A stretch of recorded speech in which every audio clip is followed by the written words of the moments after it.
Hello friends. तो आज हम करेंगे class 12th Indian economic development का chapter second, Indian economy 1950 to 1990। इससे पहले वाले चैप्टर में हमने प्री इंडिपेंडेंस के टाइम पे हमारी इकोनॉमी जानी और 1947 को हमारे देश को आज़ादी मिल चुकी थी। तो उसके 3 साल बाद 1950 से 1990 तक हमारी इंडियन इकोनॉमी कैसी थी, इस चैप्टर में हम वो जानेंगे। तो चलिए स्टार्ट करते हैं।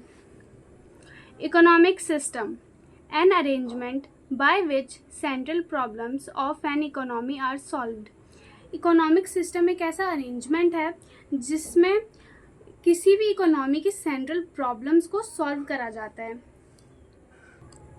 अब सेंट्रल प्रॉब्लम्स ये क्या चीज़ है, ये देखते हैं।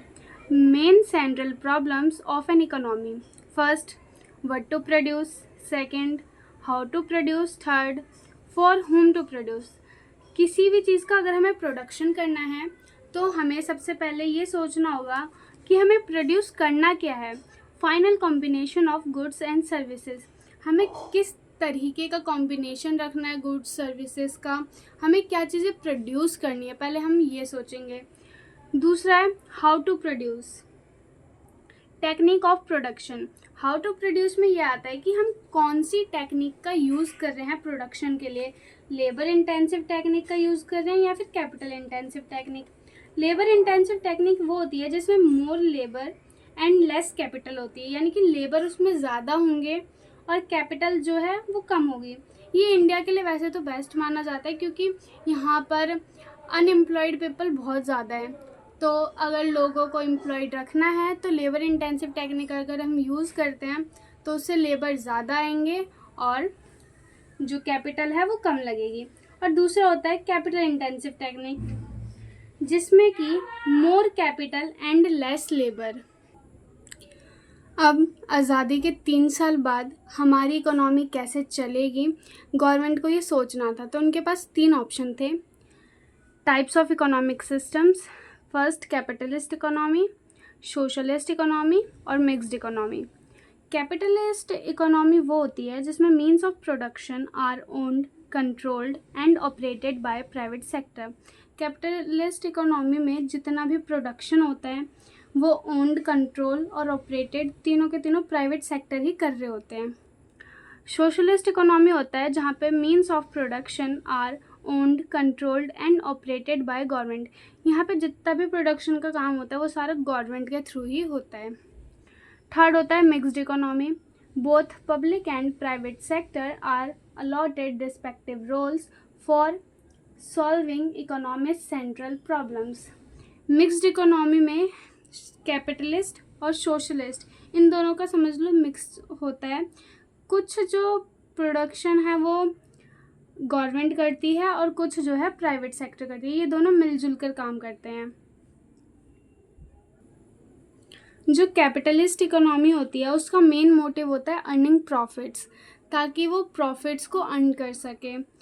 क्योंकि यहाँ पे सारा प्राइवेट सेक्टर काम कर रही होती है तो प्राइवेट सेक्टर का मेन रोल यही होता है, मेन मकसद यही होता है कि उनको ज़्यादा से ज़्यादा प्रॉफिट हो। और सोशलिस्ट इकोनॉमी में जो मेन मोटिव होता है उनका सोशल वेलफेयर होता है। वो प्रॉफिट्स के लिए नहीं, वो सिर्फ और सिर्फ सोशल वेलफेयर के लिए प्रोडक्शन करते हैं। और थर्ड जो कि मिक्स्ड इकोनॉमी है उसमें profit maximization as well as social welfare. इसमें क्योंकि प्राइवेट सेक्टर और गवर्नमेंट दोनों मिलकर काम कर रहे होते हैं इसलिए इसमें प्रॉफिट मैक्सिमाइजेशन भी होता है और उसके साथ साथ सोशल वेलफेयर भी होता है। तो ये तीनों जो इकोनॉमिक सिस्टम है वो गवर्नमेंट ने, जो इंडिया की गवर्नमेंट है उन्होंने मिक्स्ड इकोनॉमी को अपनाया ताकि प्राइवेट सेक्टर भी और गवर्नमेंट सेक्टर भी दोनों अपने रोल को अच्छे से निभा सके। क्योंकि अगर बस प्राइवेट सेक्टर के हाथों में अगर प्रोडक्शन का सारा काम हो जाता, सारी इकोनॉमिक सिस्टम हो जाती, तो फिर जो गरीब लोग हैं वो गरीब ही रह जाते क्योंकि उनका मेन मकसद तो प्रॉफिट अर्न करना है, उनको सोशल वेलफेयर से कोई मतलब ही नहीं है। तो इसीलिए, और अगर सारा का सारा काम गवर्नमेंट अपने हाथों में ले ले तो हमारे देश का विकास नहीं हो पाएगा, डेवलपमेंट नहीं हो पाएगा।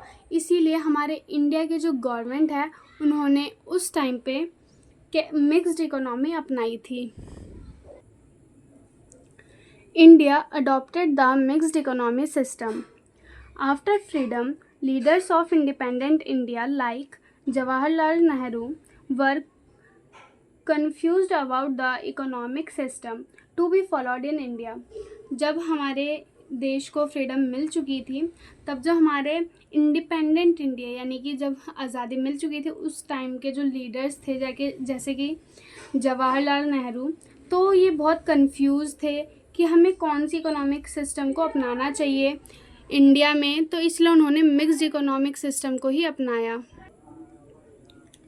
As a result, a mixed economy was adopted. In this view, India would be a socialist society with a strong public sector but also with private property and democracy. Mixed economy जब हमारी India ने adopt कर लिया, तो India एक socialist society तो बना ही, यानी कि सोशल वेलफेयर भी हो रहा था उसका, और साथ के साथ एक स्ट्रॉन्ग पब्लिक सेक्टर भी था, क्योंकि मिक्स्ड इकोनॉमी में जो प्राइवेट सेक्टर है वो भी अपना कंट्रीब्यूशन कर रहे थे, तो एक स्ट्रॉन्ग पब्लिक सेक्टर भी था, और प्राइवेट प्रॉपर्टी और डेमोक्रेसी होता है लोकतंत्र. तो हमारे इंडिया के पास ये सारी चीज़ें मिक्स्ड इकोनॉमी के साथ साथ हुई थी. अब हम पढ़ेंगे इकोनॉमिक प्लानिंग होता क्या है. Planning commission was set up in 1950. जो प्लानिंग कमीशन है जो कि प्लान बनाती है, वो सेटअप हुई थी 1950 में. For the development of Indian economy it was necessary for the government to plan for the economy known as economic planning. Indian economy की डेवलपमेंट के लिए गवर्नमेंट को कुछ प्लान करने ज़रूरी थे इकोनॉमी के लिए, उसी को हम इकोनॉमिक प्लानिंग कहते हैं. The industrial policy resolution of 1948 and the directive principles of the Indian Constitution assigned a leading role to the public sector. Private sector was also encouraged to be part of the plan efforts. जो industrial policy resolution है 1948 का और directive principles हैं Indian constitution के, इन्होंने public sector को leading role के रूप में असाइन करा था. जैसे कि फिल्मों में होता है ना, एक मेन जो हीरो होता है उसको एक लीडिंग रोल, या फिर हीरोइन होती है उनको एक मेन लीडिंग रोल दे दिया जाता है, वैसे ही समझ लो यहाँ पे पब्लिक सेक्टर को लीडिंग रोल दिया गया था, असाइन करा गया था, और जितने भी प्राइवेट सेक्टर हैं उनको भी एनकरेज करा गया था कि आप भी जितने ये प्लान एफर्ट्स बनाए जा रहे हैं उसमें आप भी part low. Government of India set up the planning commission in 1950 with the prime minister as the chairman. जो इंडिया की गवर्नमेंट है उन्होंने प्लानिंग कमीशन 1950 में सेटअप करा था और उनके चेयरमैन प्राइम मिनिस्टर को बनाया था. The first chairman of planning commission was Jawaharlal Nehru. उस टाइम पे प्राइम मिनिस्टर जो है वो जवाहरलाल नेहरू थे, इसलिए वही चेयरमैन बने थे सबसे फर्स्ट प्लानिंग कमीशन के. The Planning Commission fixed the planning period at 5 years, which began the era of 5-year plans. जो प्लानिंग कमीशन है उन्होंने जो प्लानिंग पीरियड है उसको 5 साल का रखा, और उसी टाइम के बाद से जो 5-year प्लान का एरा है वो स्टार्ट हो गया. उसके हर 5 साल बाद फिर ये प्लानिंग कमीशन बनने लगी. अब यहाँ पर एक बात बहुत ही इम्पोर्टेंट है कि planning commission is no more in existence. On 1 January 2015 a cabinet resolution was passed to replace the planning commission with the newly formed NITI Aayog, national institution for transforming India. 1 जनवरी 2015 को जो प्लानिंग कमीशन है उसका नाम हटाकर नीति आयोग कर दिया गया था.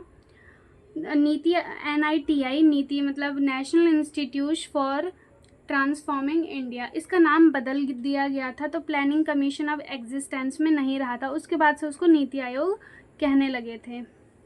Meaning of plan: a document showing detailed scheme, programme and strategy worked out in advance for fulfilling an objective.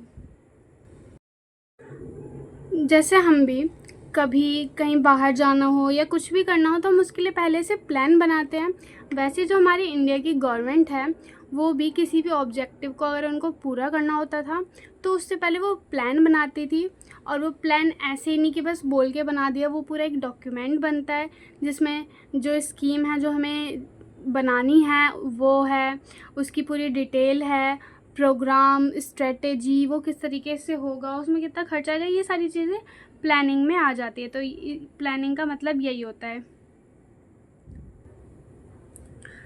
Reason for making plan: achieve some predetermined goals within a specified time period. It involves detailed analysis of the problems at hand and making conscious decisions to solve them. अब planning क्यों बनाई जाती है, इसके पीछे reason क्या है? ताकि जो हमारे प्री डिटरमाइंड गोल है, यानी कि जो हमने पहले गोल बना रखा है, हम उसको अचीव कर सकें और एक स्पेसिफिक टाइम पीरियड में, जितना हमें टाइम पीरियड दिया गया उस टाइम पीरियड के अंदर हम उस गोल को अचीव कर पाते हैं या नहीं। अब जो प्लान है वो उसमें क्या इन्वॉल्व होता है? Detailed analysis of the problems eight hand. जो भी प्रॉब्लम आने वाली है हमें गोल अचीव करने में, उसका एक डिटेल्ड एनालिसिस इन्वॉल्व हो जाता है। हमें पता लग जाता है कि हाँ हाँ ये प्रॉब्लम हो सकती है और हम उसका एक अच्छा बेटर डिसीज़न ले सकते हैं। तो आज की वीडियो हम यहीं पे ख़त्म करते हैं। इससे आगे का हम अगले पार्ट में कंटिन्यू करेंगे। अगर आपको ये वीडियो अच्छी लगी हो, अगर आपके लिए हेल्पफुल हो, तो प्लीज़ लाइक, शेयर और सब्सक्राइब ज़रूर करें।